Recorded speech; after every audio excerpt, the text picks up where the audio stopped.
Vou trazer nesse vídeo todos os detalhes, trechos de todos os discursos, de tudo que foi falado hoje lá no Rio de Janeiro, na praia de Copacabana. Essa manifestação do Silas Malafaia, que já é a manifestação Fica Lula.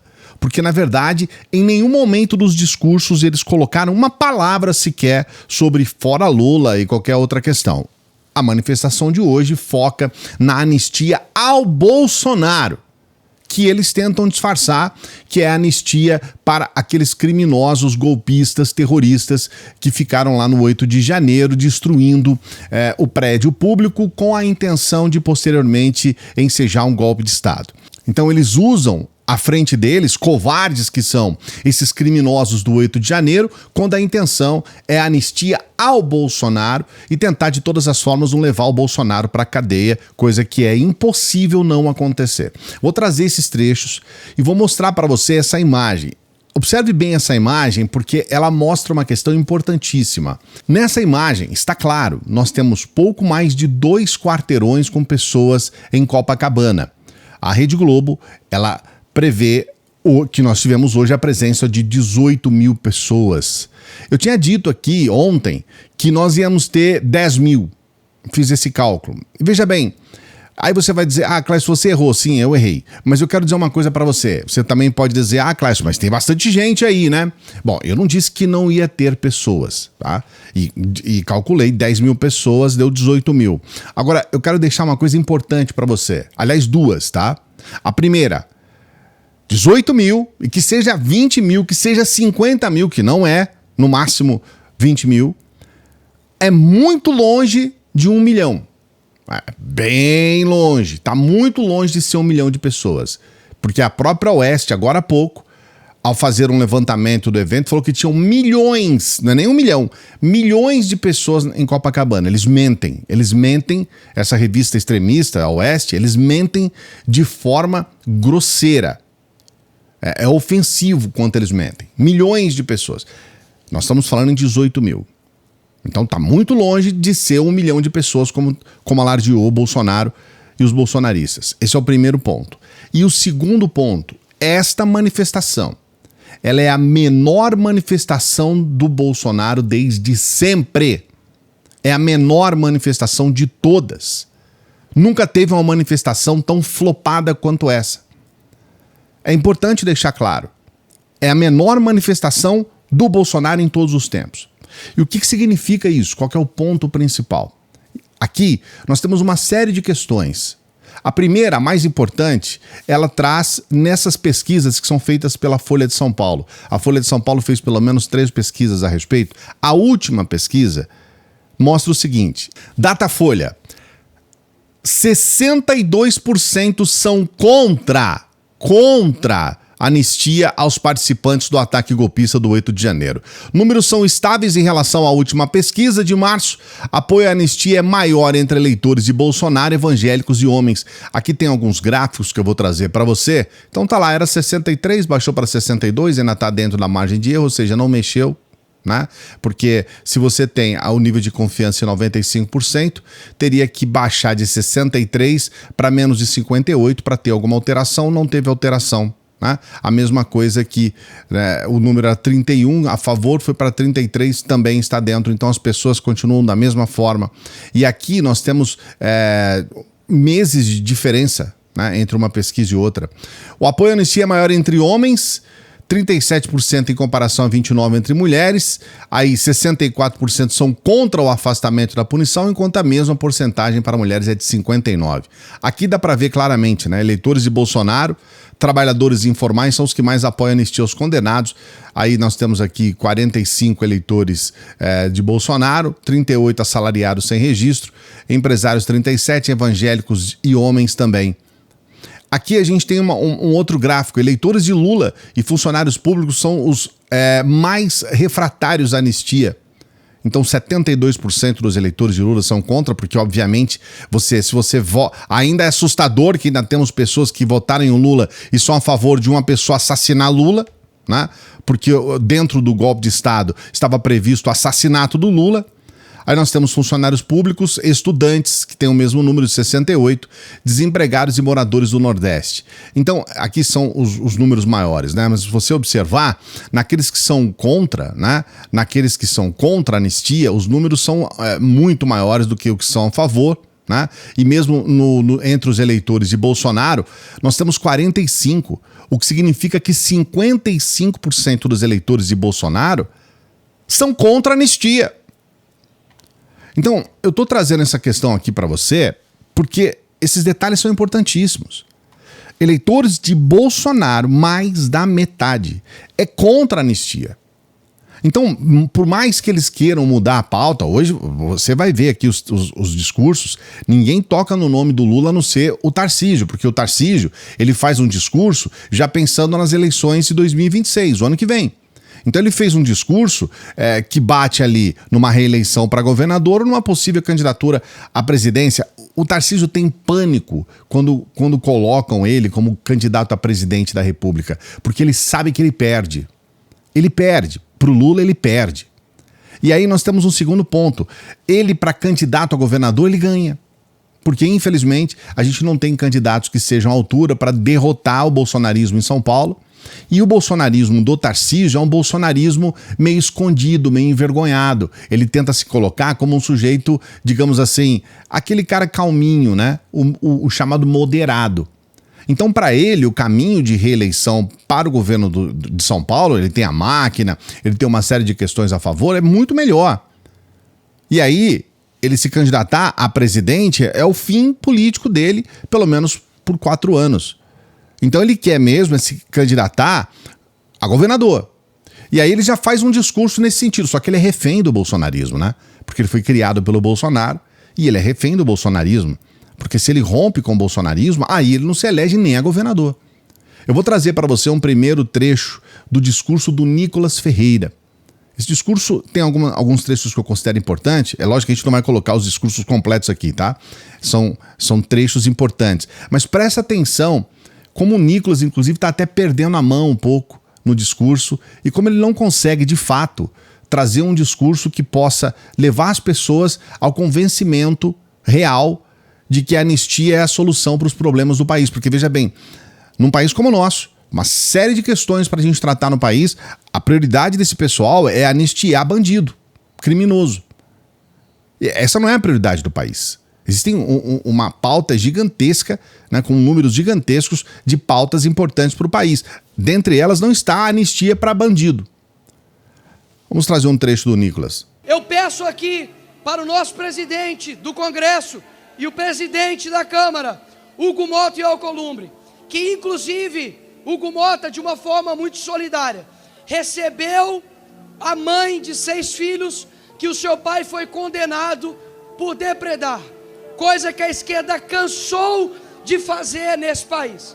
Inclusive, existe um homem que está aqui nessa capital, que tem uma condenação de 300 anos, e está sendo influenciador em cima da sacada do seu prédio. Enquanto isso, a Débora, que depredou com um batom a grande terrorista, uma estátua, e possivelmente vai pegar 17 anos de cadeia. Nós temos um Ministério Público Federal que, ao invés de estar combatendo o crime organizado, corrupção, lavagem de dinheiro, está preocupado porque o Bolsonaro falou que toda mulher petista é feia. Agora é obrigado a achar petista bonita. Como diz o pastor Silas Malafaia, vai ver se eu tô lá na esquina. Em janeiro desse ano, nós tínhamos 371 que foram condenados pelos atos terroristas do 8 de janeiro. 371. Desses, 122 são fugitivos da justiça. São pessoas que fugiram da justiça, que aqui eles chamam de refugiados, né? Eles colocam um outro termo. Fugitivos da justiça. Criminosos que fugiram da justiça. Então você observa que no momento em que eles viram que a água ia bater no bumbum, eles vazaram. Alguns foram para a Argentina, outros foram para outros países aqui mesmo da América do Sul, ou para a Europa, enfim, eles simplesmente picaram a mula. Então nós temos uma quantidade gigantesca de pessoas que foram condenadas e são fugitivos da justiça, que nem sequer estão cumprindo pena.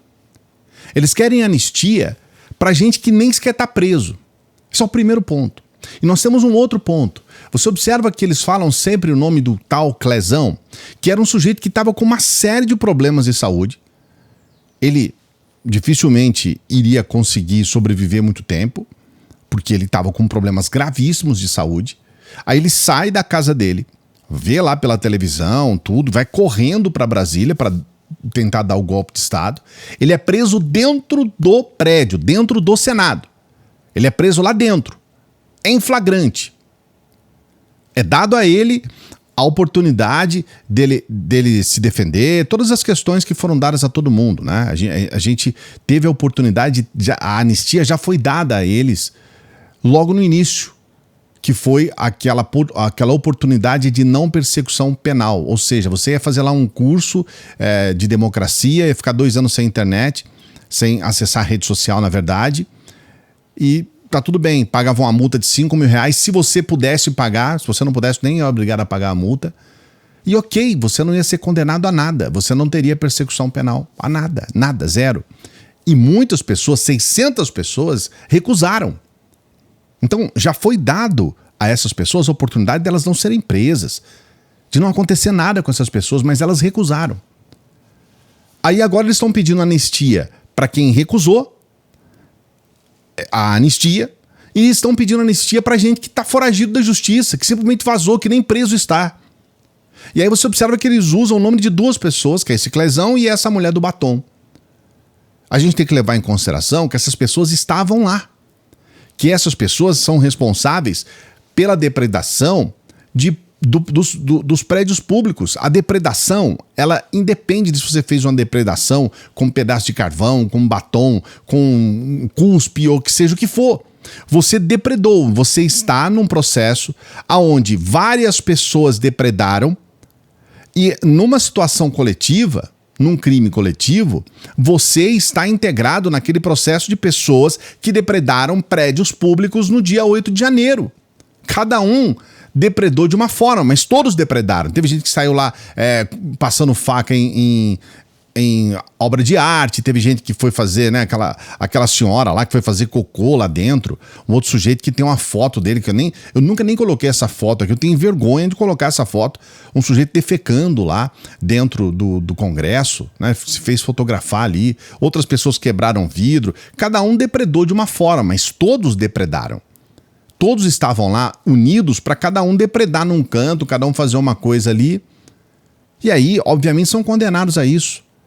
E essa mulher do batom tem uma história sobre ela que eu não vou contar aqui, o vídeo vai ficar longo, e eu não quero contar aqui. Mas nós vamos falar sobre essa mulher do batom aqui, que eles falam tanto. Mas observa que nós temos quase 400 presos e eles só falam de 2. Eles não falam dos outros. Observa isso. Eles querem usar essas pessoas... Primeiro, para generalizar, e segundo, para tentar de todas as formas dizer que todo mundo que estava lá estava passando batom em estátua. Vou trazer agora para você o trecho do discurso do governador do Rio de Janeiro. Esse cara é um patético, esse cara é um imbecil. O discurso dele foi um discurso tosco. Esse sujeito não pode se candidatar novamente a governador. Se der muita sorte, que eu acho que nem dá, mas vamos torcer, né? Porque ele está ali fazendo campanha para deputado em 2026, né? Ele quer ser deputado. Porque ele não vai conseguir ser senador de jeito nenhum. Então ele vai se candidatar como deputado. Um discurso patético, uma coisa ridícula. O cara tá lá no estado dele, a manifestação é feita no Rio de Janeiro, ele não aproveita para nada, né? Só para fazer essas micagens que ele fez ali, pagando um mico gigantesco. Vou trazer um trecho para você. Quem veio de graça aqui? Quem veio de graça? Quem veio de graça, povo do Rio de Janeiro? Fala aí! Eu vim de graça!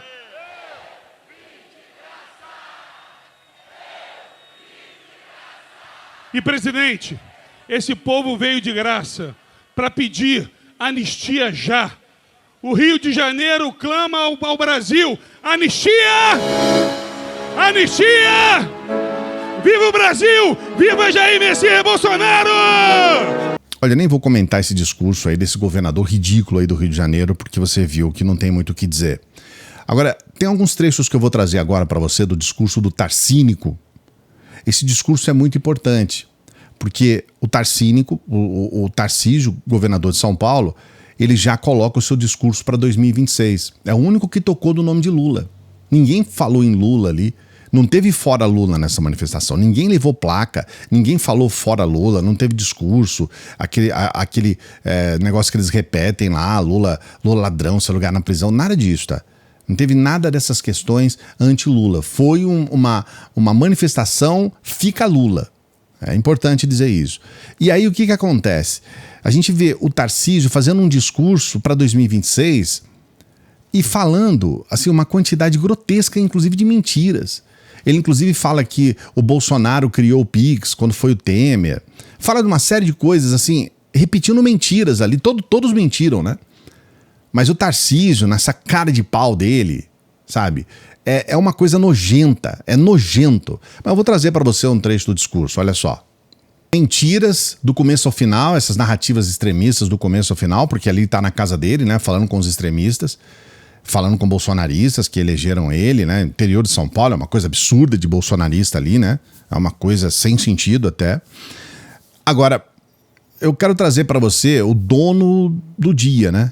O dono de tudo, que é o Malafaia. Eu fico assustado de ver como que o Malafaia conseguiu juntar no seu entorno todos esses caras. Você vê que tem lá 2 governadores de estado. Teve governador que não foi, não. Ratinho Júnior não foi. E tá ligado diretamente a esse movimento de extrema-direita. O Caiado não foi. Também é um sujeito de extrema-direita. O Zema não foi. Esses caras todos, eles não querem ir lá por 2 motivos, né? O primeiro é, logicamente, pelo próprio Silas Malafaia. O segundo é porque eles sabem que quanto mais eles apoiam o Bolsonaro, menos eles ficam como aqueles que têm holofote para ter alguma chance em 2026. Esses caras acreditam que eles vão ter chance em 2026 de ser presidente da República. Eles acreditam nisso. Estão apostando numa situação do Lula que, a meu ver, em pouco tempo vai mudar, né? Porque o segundo semestre a extrema-direita vai estar só na defensiva. Dia 25 de março agora começa essa situação com o Bolsonaro, que muito provavelmente vai culminar na prisão dele lá para outubro. E aí eles vão estar o segundo semestre inteiro na defensiva. O Lula tem uma chance de ter... O simples fato de eles não saírem hoje para encher o saco usando o nome do Lula já faz com que as pessoas comecem a pensar outras questões em relação ao governo de uma maneira diferente. Mas aqui, esse discurso do Silas vai ter uma parte que eu não vou colocar, porque eu vou fazer um vídeo só para refutar as razões que ele falou, as provas que ele disse de que não foi um golpe de Estado. Aí a gente vai fazer um vídeo para isso, porque senão realmente o vídeo já tá longo, vai ficar maior ainda. Mas eu quero pedir para você acompanhar esse vídeo em que eu estou refutando uma por uma. Eu tive que acompanhar esse evento inteiro, tá, gente? Das 10 horas da manhã, são 4 horas de evento. Acompanhamos tudo, acompanhei tudo, gravei tudo aqui para você. Estamos fazendo um resumo aqui para você. E eu achei importante fazer um vídeo somente para refutar pelo seguinte, porque tem uma informação que eu quero passar para você nesse vídeo que eu vou trazer sobre o Silas Malafaia exclusivamente, sobre o que ele falou hoje lá, que é sobre como que a população entende a situação do golpe, se as pessoas sabem ou não o que aconteceu.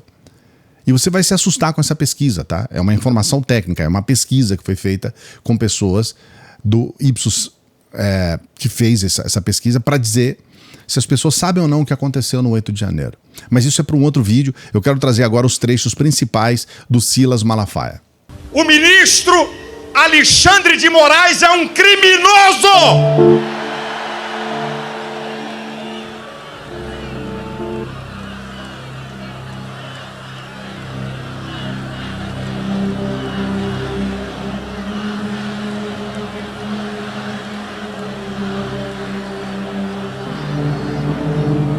Então vamos às provas.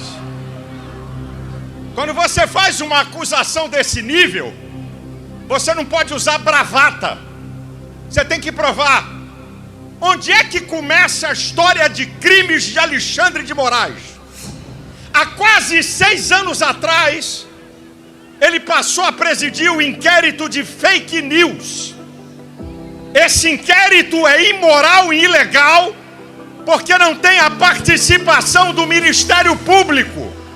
artigo 129 da Constituição, que é obrigado. A partir desse inquérito, Alexandre de Moraes, ele estabelece o crime de opinião. E aí você vai para uma sequência de crimes desse ditador. A coisa é mais grave do que a gente está falando aqui ou pensando.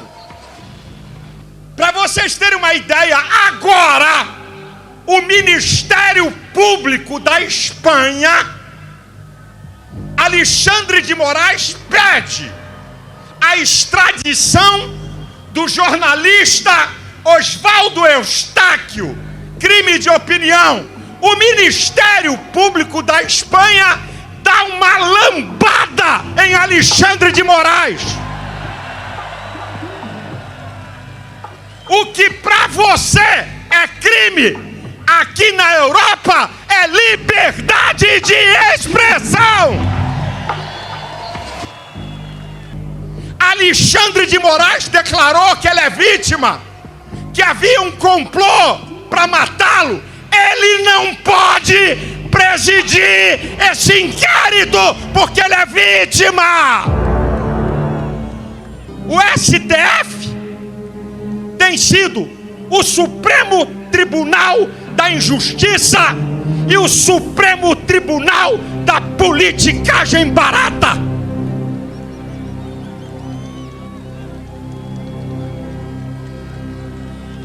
Senhores deputados e senadores, anistia já!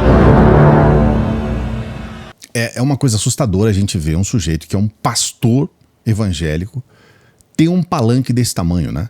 Com toda a extrema-direita, com todo o bolsonarismo em torno dele, e logicamente o próprio Bolsonaro, convergindo para que ele possa brilhar num evento e que ele possa falar coisas ali absurdas, né? Ele ataca o STF, ele ataca a democracia, ele fala um monte de coisas ali aos berros.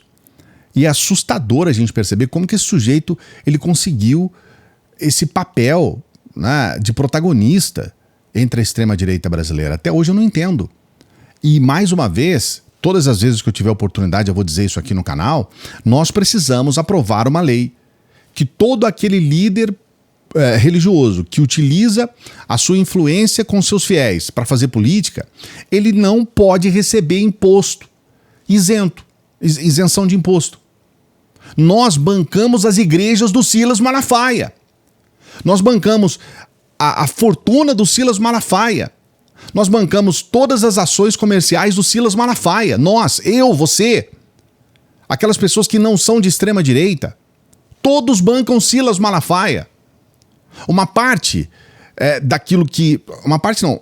Esse evento de hoje foi pago pelo Silas Malafaia. Ou seja, nós pagamos esse evento de hoje porque ele é isento de imposto. A gente tem que fazer com que haja uma movimentação no Brasil para dizer o seguinte: olha, você é religioso, então você vai ter liberdade para você falar o que você quiser dentro da sua igreja. Liberdade para você ter...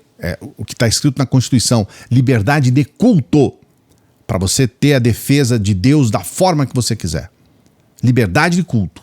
Agora, religião não é política. Você não tem a liberdade para você utilizar aquilo que é dado a você como uma liderança legítima, uma liderança religiosa, para você transformar isso em palanque político. Nós já temos leis aqui no Brasil que são próximas a isso. Ou seja, você não pode fazer campanha dentro de uma igreja em período eleitoral.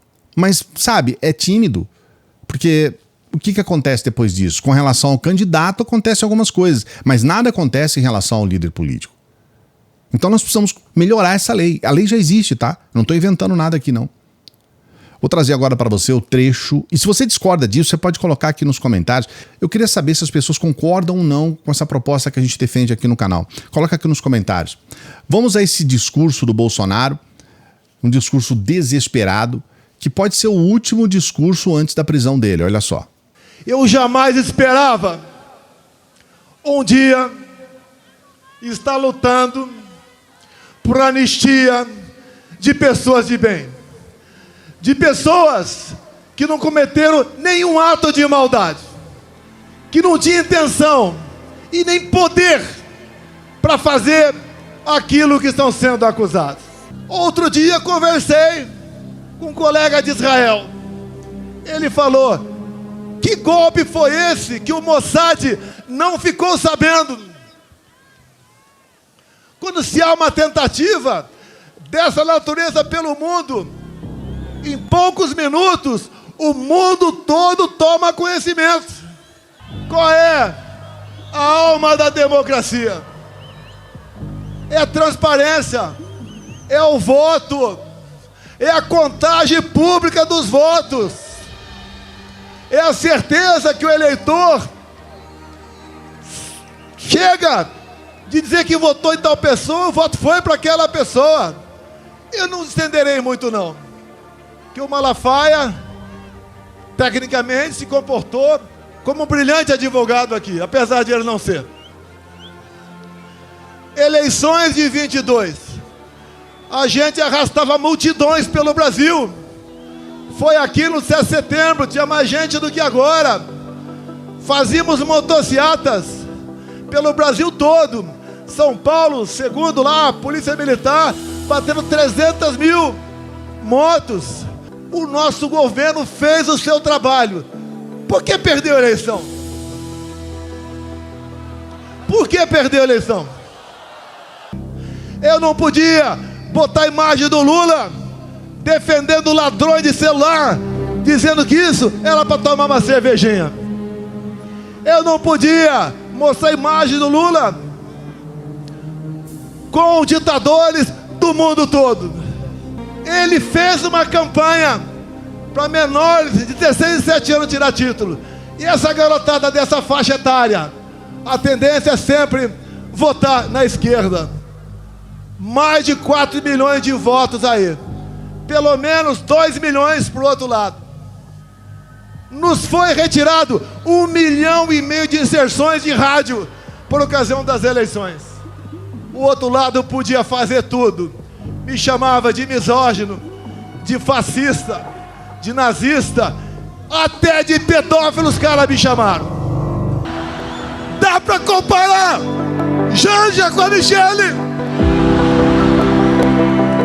Nada dá para fazer comparação com esse governo. Por ocasião das eleições do ano que vem, me deem 50% da Câmara e 50% do Senado, que eu mudo os destinos do nosso Brasil. Ele é baixo, ele é vil, ele é repugnante e ele utiliza essas pessoas que cometeram crimes por culpa dele. Ele é o responsável pelo cometimento de crimes no 8 de janeiro. Ele é o responsável. E mesmo assim ele continua usando essas pessoas como se fossem nada, como se fossem nada. Ele usa essas pessoas para poder agora se defender da prisão. E é um sujeito que, se ele não existisse, se não existisse bolsonarismo, nenhuma dessas mais de 1.000 pessoas estavam envolvidas em crimes pelo 8 de janeiro e por tudo que aconteceu antes. Muitas coisas não teriam acontecido no Brasil se não fosse Bolsonaro para ferrar com a nossa nação. Mas está aí o discurso. Eu quero que você coloque aqui nos comentários o que você pensa e o que você pensou a respeito desse discurso. Eu queria que você pensasse. Eu queria também o que você pensa a respeito da menor manifestação da história do Bolsonaro, né? De todas as manifestações do Bolsonaro. Inclusive tem gente que vai mentir para você, né? A Zanata fez uma postagem fake dizendo que tinha 1 milhão de pessoas em Copacabana hoje. Né? Colocou essa postagem ridícula dela. As pessoas continuam mentindo, mas a verdade é que nós não tivemos nem 20 mil pessoas lá. Isso é importante. Coloca aqui nos comentários. Não se esqueça de dar o like no vídeo e, por favor, se inscreva no canal. Se você é inscrito, ative o sininho, porque esse vídeo que eu vou trazer sobre o Silas Malafaia é importantíssimo, porque ele tem informação de qualidade sobre cada um dos pontos que eles alegam a favor do Bolsonaro, do bolsonarismo e do 8 de janeiro. Então veja esse próximo vídeo, ative o sininho. A gente tem uma dica especial hoje, domingão. Você tem um tempo maior, você pode se informar melhor sobre essa dica que a gente tem da renda extra, que é a oportunidade de apenas com o seu celular, olha, você só precisa do seu celular para você já começar a trabalhar na profissão do futuro, nessa escola de negócios que tem mudado a vida das pessoas. O primeiro comentário aqui já traz o link para você. Se tiver problema, clica de novo. Às vezes, dependendo do dia, da hora, muitas pessoas acabam clicando e aí não dá certo para na hora você chegar até o atendimento. Mas está aberto, é possível. É o primeiro link aqui que está aqui nos comentários, tá? É o primeiro comentário fixado, você entra, você vai direto lá para o WhatsApp. Eu mesmo vou explicar tudo para você. Então entra aqui, primeiro comentário fixado. Vou continuar agradecendo as pessoas que nos ajudaram aqui. Vou continuar assim. Eu quero agradecer mais do que o tempo do que eu pedi. Eu pedi por um período, mas eu quero agradecer por mais tempo. Por uma questão de agradecimento, e eu fico sempre emocionado porque eu tenho pessoas que acreditam no trabalho e ajudam o nosso trabalho. Então, muito obrigado a você que ajudou o nosso trabalho. Muito obrigado a você que permitiu que a gente tivesse mais um ano de lives aqui no canal. Muito obrigado a você que fez a sua doação de R$20 ou mais. Muito obrigado, obrigado de coração. Estamos no domingo, desejo uma boa semana para você. O primeiro dia da semana é domingo. Daqui a pouquinho a gente volta com esse vídeo especial do Silas Malafaia. Veja mais tarde aqui. Daqui a pouquinho a gente volta. Salve progressistas, eu sou o Clayson. Se você gostou desse vídeo, você vai gostar desse aqui também, ó.